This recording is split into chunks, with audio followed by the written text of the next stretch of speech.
시편 106편 1절입니다. 저와 여러분이 자막을 참조해서 한 절씩 교독합니다. 1절입니다. 할렐루야 여호와께 감사하라. 그는 선하시며 그 인자하심이 영원함이로다. 3절 정의를 지키는 자들과 항상 공의를 행하는 자는 복이 있도다. 4절 여호와여 주의 백성에게 베푸시는 은혜로 나를 기억하시며 주의 구원으로 나를 돌보사. 6절로 넘어갑니다. 우리가 우리의 조상들처럼 범죄하여 사악을 행하며 악을 지었나이다. 7절 우리의 조상들이 애굽에 있을 때 주의 기이한 일들을 깨닫지 못하며 주의 크신 인자를 기억하지 아니하고 바다 곧 홍해에서 거역하였나이다. 13절로 넘어갑니다. 그러나 그들은 그가 행하신 일을 곧 잊어버리며 그의 가르침을 기다리지 아니하고 16절로 넘어가겠습니다. 그들이 진영에서 모세와 여호와의 거룩한 자 아론을 질투하매. 아멘. 오늘은 시편 106편 1절에 18절 말씀 가지고 용서와 구원의 하나님이라는 제목으로 말씀을 함께 나누기를 원합니다. 105편 우리가 어제 우리가 묵상했던 105편은 하나님이 아브라함과 맺은 언약을 신실하게 지키시고 그 언약이 역사가 굴곡 왜곡이 되어지고 깨어진 세상 가운데 있다 할지라도 그 언약을 성실하게 하나님이 실행하신다. 그 신실하신 하나님에 대해서 시편 기자가 105편에 노래했다면은 오늘 본문 106편은 이와 대조적으로 하나님은 언약 당사자로서 신실하신데 반대편의 언약 당사자인 우리는 이스라엘 백성은 신실하지 않고 죄악을 짓고 범죄했었다. 이렇게 이스라엘의 죄악을 드러내고 있습니다. 그래서 105편, 106편을 상대적으로 묵상하면 어떤 뜻입니까? 우리가 언약 당사자로서 우리는 죄를 짓고 하나님 앞에 범죄하고 하나님의 마음을 아프겠지만 하나님은 언약에 여전히 신실하신 하나님이시다. 그런 말씀을 전해주는 거죠. 그럼 오늘 본문을 통해서 우리가 믿고 의지한 하나님은 어떤 분이십니까? 1절 말씀에 보겠습니다. 할렐루야 여호와께 감사하라. 그는 선하시며 그 인자하심이 영원함이로다. 예, 할렐루야 여호와께 감사하라. 왜 감사하라고 합니까? 그는 선하시며 그는 앞에 왜냐하면이라는 키라는 이 접속어가 생략되어 있죠. 그래서 우리는 한글에는 번역이 안 되죠. 그런 것들이. 감사해야 될 이유가 뭡니까? 왜냐하면 하나님은 선하시고 하나님의 그 영원한 사랑, 인자하심이 영원하기 때문이다 라고 말씀하고 있습니다. 사랑하는 성도 여러분, 하나님은 자비와 사랑, 인자하심이라는 말이 자비와 사랑을 이야기하는 거죠. 하나님의 친절하심과 자비하심과 사랑을 베푸시는 그 큰 위협들을 우리는 하나님 앞에 찬양하고 감사해도 부족할 만큼 그렇게 하나님은 우리를 오늘도 사랑하시고 자비를 베푸시는 분이죠. 그런데 감격해서 이 찬양을 부를 수 없는 죄의 탄식이 시인과 함께 우리 안에 있음을 우리는 고백할 수밖에 없다는 것을 1절과 2절에 말씀하는 거죠. 하나님은 여전히 성실하신데 우리는 우유부단하고 때로는 우리 이해관계에 따라 하나님을 부인하기도 하는 그런 어리석은 죄인이라는 것이죠. 그러나 그럼에도 하나님은 여전히 선하시고 인자하신 사랑으로 우리를 대하시고 우리를 회복시켜 주신다는 것입니다. 4절 말씀입니다. 여호와여 주의 백성에게 베푸시는 은혜로 나를 기억하시며 주의 구원으로 나를 돌보사라고 말씀하고 있습니다. 4절과 5절 말씀을 읽어보면 하나님은 하나님의 백성을 기억하십니다. 하나님의 백성을 구원으로 찾아오신다 그랬습니다. 예전에 하나님 이스라엘 백성을 구원하실 뿐 아니라 그러한 주의 백성에게 베푸신 은혜로 오늘도 하나님의 그리스도 안에서 하나님의 백성된 우리를 기억하시고 권념하시고 우리를 하나님의 구원으로 돌보시고 인도하신다는 것입니다. 주님이 구원하신 백성들은 하나님이 택하신 자들이 누리는 행복을 보게 하신다고 말씀했습니다. 하나님 나라의 기쁨을 함께 기뻐하게 해주시고 하나님의 소유로 자랑하게 하실 것이라고 시편 기자가 분명히 말씀해주고 있는 것입니다. 사랑하는 성도 여러분, 우리가 하나님의 선택을 받고 선택에 받은 것을 가장 큰 행복으로 여기고 하나님 나라 기쁨을 가장 크게 즐거워하면서 하나님의 소유, 하나님의 성전된 것을 날마다 자랑하면서 그 은혜를 노래하시기를 예수 이름으로 축원합니다. 7절 말씀입니다. 우리의 조상들이 애굽에 있을 때 주의 기이한 일들을 깨닫지 못하며 주의 크신 인자를 기억하지 아니하고 바다고 통해서 거역하였나이다. 7절에서 12절 말씀을 쭉 읽어보면 하나님의 이름을 위하여 오늘 변망덕한 이스라엘 백성에게 구원을 베푸시는 분이라 그랬어요. 7절에 7절부터 이스라엘 백성들의 하나님이 구원을 베풀 때 그들이 하나님을 악마하고 하나님을 예배하고 하나님을 전심으로 찾고 그랬느냐. 7절을 읽어보면 우리 조상들이 이집트에 있을 때 하나님이 그 기적과 은혜를 깨닫지 못하고 하나님이 베푸시는 그 인자 영원한 사랑을 기억하지도 않고 오히려 출애굽의 그 피계파 압도 문명 흑장 10가지 재앙을 통해 또 6월절의 그 피바람을 통해 이렇게 바로 구출되었음에도 불구하고 홍해를 만날 때부터 시작해서 여행할 때 항상 어떻게 했습니까? 하나님 앞에 불평하고 또 불평하고 또 불평하고 은혜를 맛봤으면서도 그렇게 불평하고 살았어요. 그런데 그런 하나님의 이름을 아주 하나님 이름 앞에 배은망덕하고 은혜를 받고 바로 돌아서는 그런 이스라엘 백성이 하나님 어떻게 하신 거예요? 구원을 베푸셨다는 것이죠. 그 백성은 하나님의 은혜와 기사를 금방 잊어버리고 불평하지만 하나님은 자신의 언약을 기억하시고 그들의 태도와 그들의 자세와 상관없이 아브라함과 맺은 언약이 있기에 그 언약을 사랑으로 베푸시고 사랑으로 그들을 구원해 주셨다는 거예요. 이 놀라운 하나님의 사랑과 자비가 오늘도 나를 붙들고 있는 것이죠. 물론 우리가 하나님 앞에 신실해야 됩니다. 이스라엘 출애굽 1세대처럼 원망하고 불평하는 자가 되지 않아야 되겠죠. 그러나 그럼에도 불구하고 우리의 그 연약함에도 불구하고 오늘도 우리를 용서하시고 하나님의 이름을 위하여 우리의 이름과 우리의 명예와 우리의 신앙 때문이 아니라 하나님의 이름을 위해 신실하게 일하시는 하나님을 찬송하고 그 하나님을 붙드시고 일어나시기를 예수님 이름으로 축원합니다. 그러면 우리에게 주신 교훈이 뭡니까? 3절입니다. 정의를 지키는 자들과 항상 공의를 행하는 자는 복이 있도다. 하나님의 이 자비와 성과 구원과 은혜를 경험한 사람들은 복된 사람들이라 말합니다. 그런데 그런 복된 사람들은 어떤 특징이 있다고 그랬습니까? 정의를 지키고 항상 공의를 행한다는 거예요. 정의와 공의는 여러분 누가 정합니까? 하나님이 정하는 것이죠. 정의와 공의를 다른 말로 얘기하면 하나님의 말씀의 기준을 이야기하는 것입니다.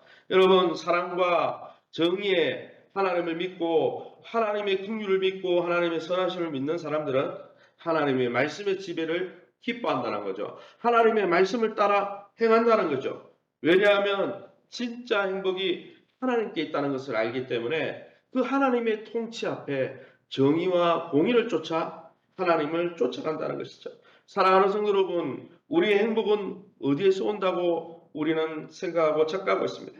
하나님을 떠나서 세상의 권력과 명예와 쾌락을 쫓는 데서 진짜 행복이 오는 것이 아니고 우리를 구원하신 하나님의 통치 아래 하나님의 말씀의 원리를 쫓고 순종하고 주님을 사랑할 때 그러한 삶에서 진짜 복이 오고 진짜 행복이 온다는 거죠. 그 행복을 놓치지 않고 붙드시기를 예수님 이름으로 축원합니다. 6절 말씀입니다. 우리가 우리의 조상들처럼 범죄하여 사악을 행하며 악을 지었나이다. 6절 말씀에 읽어보면 하나님을 찬양하는데 그런데 이런 하나님의 은혜를 찬양하는데 또 하나님을 예배하는데 커다란 장벽이 있다는 거죠. 그것은 우리 안에 죄악이라는 것입니다. 기도를 막고 찬양을 막고 예배의 자리로 못 나가게 하는 그러한 장애물들이 우리 안에 항상 있는데 그것이 무엇입니까?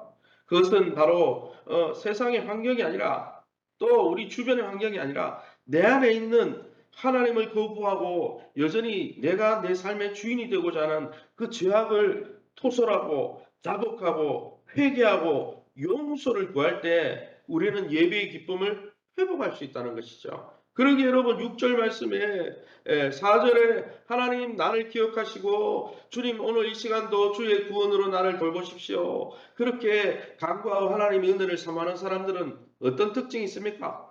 죄악에서 자신의 죄를 시인하고 그 죄에서 돌이킬 때 그런 은혜와 구원을 주시는 것이지 죄에서 돌이키지 않고 애통해하지 않고 죄로 인해서 애통해하지 않는데 애통이라는 자가 복이 있고 그 복이 바로 위로를 받는 것이고 회복이 있는 것인데 우리가 날마다 우리 자신을 돌아보고 하나님과의 관계가 바른지를 돌아보면서 회개하고 하나님과의 관계를 회복하시고 그 복을 누리시기를 예수 이름으로 축원합니다. 13절 말씀입니다. 그러나 그들은 그가 행하신 일을 곧 잊어버리며 그의 가르침을 기다리지 아니하였다 했습니다. 13절에서 15절 말씀 다 읽지 않았지만 읽어보면 이스라엘 백성은 하나님이 이렇게 구원을 베푸시고 용서를 베푸시고 구원을 베푸시고 하나님의 선하심과 인자심 때문에 우리가 잘나서가 아니고 이스라엘 백성이 잘나서가 아니고 그렇게 하나님이 구원해 주셨으면 그거를 감격하고 하나님의 사랑을 막 즐거워하고 막 그것을 기억하고 이래야 되는데 이들은 어떻게 했다는 거예요?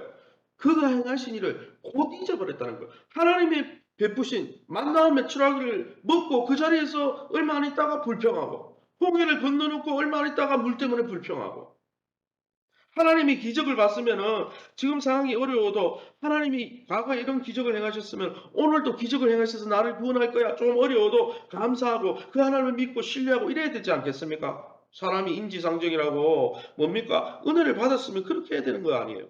그런데 이스라엘 백성은 하나님의 일으킨 그 기적을 빨리 잊어버리고 하나님이 말씀하신 그 가르침을 기다리지 않고 여전히 자기 멋대로 살아가. 도리어 백성들은 나중에 읽어보면 탐욕의 무덤이라는 히브로 하따와에서 탐욕을 부리며 하나님을 시험했다고 했어요. 하나님이 베푸신 은혜가 너무나 많았는데 조금만 하나님께서 어려움 가운데 우리를 내버려 두신 것 같으면 하나님이 어디 있냐? 하나님이 우리를 죽이려고 하냐? 이런 것 때문에. 여러분 우리 자신과 닮아 있지는 않습니까? 그러니까 하나님은 그들이 요구한 것을 주셨어요. 먹을 것이 없다고 불평하는 물이 없다고 불평하는 그들에게 하나님을 시험하는 자들에게 먹을 것을 주시죠. 그런데 어떻게 주십니까? 질병과 함께 보내시는 거죠. 징계와 함께 버리시는 거죠. 왜요? 감사하지 않으니까. 왜요? 계속 하나님 앞에 불평함으로 하나님을 시험하니까. 아니 그 정도 체험했으면 은혜를 체험했으면 감사해야 될 거 아니에요. 그래서 여러분 우리 자신의 영을 잘 체크하셔야 돼요. 우리 안에 감사 영이 충만한지 찬양의 영이 충만한지 하나님이 주신 것에 자족하고 있는지 그게 아니라 날마다 불평하고 조금만 뭐 있으면 불평하고 그런 사람들은 신앙생활을 또 교회 생활을 해도요. 교회가 조금만 뭐 불편한 거 있으면 불평만 하죠. 감사는 다 잊어버리고 그런 사람들은 불평의 영에 휘둘리는 거예요. 사단이 시험을 받고 있는 거예요, 그거는. 여러분, 욕심으로 하나님을 시험하며 불평하던 영혼은 쇠약해질 수밖에 없었어요. 그 출애굽한 일서는 계속 불평하다가 어떻게 됐습니까? 그렇게 하나님의 큰 구원과 은혜를 경험하고도 약속의 땅에 들어가지 못하잖아요. 불평하다가요. 불평하지 않고 감사하고 자족하고 말씀에 순종하고자 했던 여호수아 갈렙은 어땠습니까? 믿음으로 그 땅에 들어가는 거죠. 믿음이 무엇입니까? 감사하는 것입니다. 믿음이 무엇입니까? 하나님이 주신 은혜에 자족하면서 감사하고 기뻐하고 또 모세와 아론과 같이 지도자들에게 하나님의 말씀으로 지도하려고 할 때마다 순종하고 그게 믿음이지. 은혜를 경험했냐 경험했냐가 아니에요. 그들도 은혜를 다 경험했잖아요. 사랑하는 성도 여러분, 범사에 우리의 삶이 여러분 하나님 앞에 감사입니까? 찬양의 삶으로 이어지고 있습니까? 눈앞에 보이는 현실이 조금 어려워도 하나님이 여전히 나를 붙들고 계시다 믿고 감사하고 있습니까? 그것이 진짜 믿음인 것이죠. 그러게 저와 여러분이 삶의 위기가 와도 과거에 우리를 붙드셨던 하나님을 기억하고 말씀을 통해 만난 하나님이 우리를 구원하실 것을 믿고 확신하면서 날마다 감사하시기를 예수님 이름으로 축원합니다. 마지막으로 16절입니다. 그들이 진영에 있어 모세와 여호와의 거룩한 자 아론을 질투했다 했습니다. 16절에서 18절에 보면 이스라엘 백성이 하나님 앞에 범죄한 것 하나는 감사하지 않고 조금만 불편한 게 있으면 불평했다는 거예요. 감사는 거의 성경에 출애굽기 찾아보세요. 감사 거의 없어요. 뭐 감사했다는 표현은 없습니다. 다 불평만 나오죠. 그리고 이들의 두 번째 범죄는 뭐냐? 명예와 시기라는 또 다른 범죄였습니다. 이들은 하나님 앞에 감사하지 않을 뿐 아니라 어땠습니까? 하나님이 세워서 그들을 돌보고 있는 지도자들, 모세와 아론을 지도자들 앞에 명예와 헛된 허영과 자랑과 시기로 그들을 질투했죠. 하나님이 세우신 지도자의 권위를 무시했습니다. 모멸했죠. 여러분, 하나님께도 감사하지 않았지만 여러분, 모세와 아론에게 매일 돌을 들고요, 돌로 치려고 그랬어요. 둘러싸서 죽이려고 그랬고. 어떻게 그렇게 합니까? 자기들을 위해서 희생하고 헌신하고 있는데 왜 그렇게 했다고 말합니까? 자기 자랑과 명예와 시기와 자랑과 시기. 자랑과 시기는 왜 일어납니까? 자기중심적인 교만에 빠지면요. 나도 너하고 똑같아. 나도 뭐 하나님 믿는 사람이잖아. 너나 나나. 네가 왜 나를 지도하냐? 내가 너를 지도할 테니까 네가 내 말 들어라. 다투었죠. 고라와 다단과 아비람과 250명이 레위 지파가 일어났어요. 모세도 레위 지파죠. 아론도 레위 지파. 일어나가지고 너만 지도자냐? 나도 지도자다.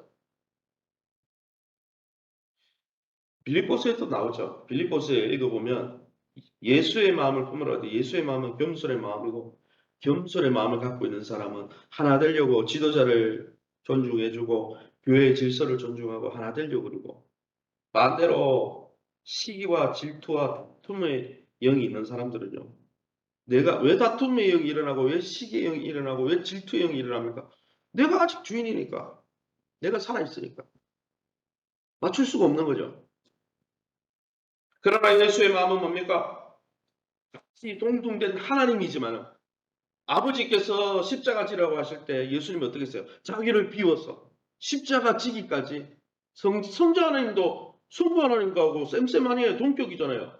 그러나 어떻게 하셨습니까? 성부가 말씀하실 때 같은 하나님이고 같은 사람이고 나도 신앙생활을 했고 나도 직분이 있고 너나 같죠.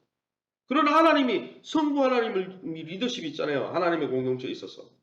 그럴 때 그 리더십에 맞추려고 자기를 비워가지고 십자가라는 터무니없는 상황이 왔지만 그게 순종하고 그게 예수의 마음이고 그게 하나님 중심의 마음이죠. 사랑하는 성도 여러분, 하나님이 세우신 지도자의 권위를 무시하고 공동체 질서를 흔들고 그렇게 하면요 하나님이 심판을 불러옵니다. 16, 17, 18절 그뿐 아니라 히브리서 성경을 읽어봐도 또 그렇게 했던 사람들이 결국은 어떻게 됩니까? 약속의 땅에 들어가지 못했습니다. 그러기 여러분 지도자의 약점을 책잡기보다 교회 공동체를 위해서 하나 되기로 위해서 기도에 힘쓰기 바랍니다. 사람의 허물이 없는 사람이 누가 있어요? 모세도 허물이 있었죠. 아론도 허물이 있었어요. 그런데 하나님이 그들을 사용해서 인도하고 계셨거든요. 허물이 없어서 인도한 게 아니에요.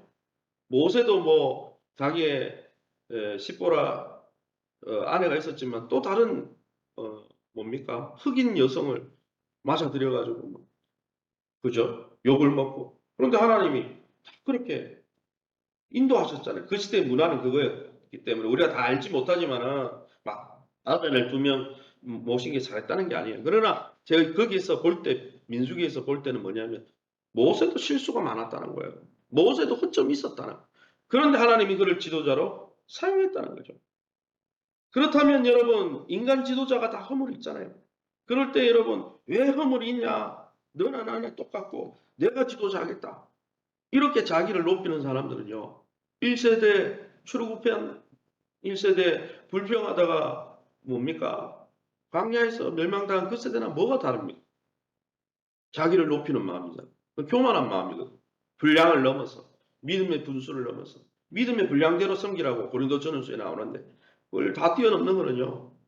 하나님 기뻐하지 않는 거예요. 그러게 저와 여러분이 우리를 인도하신 하나님 앞에 날마다 감사하고 자족하고 또한 하나님께서 우리를 때로 남편의 권위를 통해 또 뭡니까 직장 상사를 통해 영적 지도자를 통해 나라의 위정자를 통해 하나님이 세우신 사람들을 통해 우리를 인도해 가실 때 겸허히 그들의 권위 앞에 우리 자신을 낮추면서 예수님처럼 낮추면서 협력하면서 하나님의 은혜를 놓치지 않는 저와 여러분 다 될 수 있기를 예수 이름으로 축원합니다.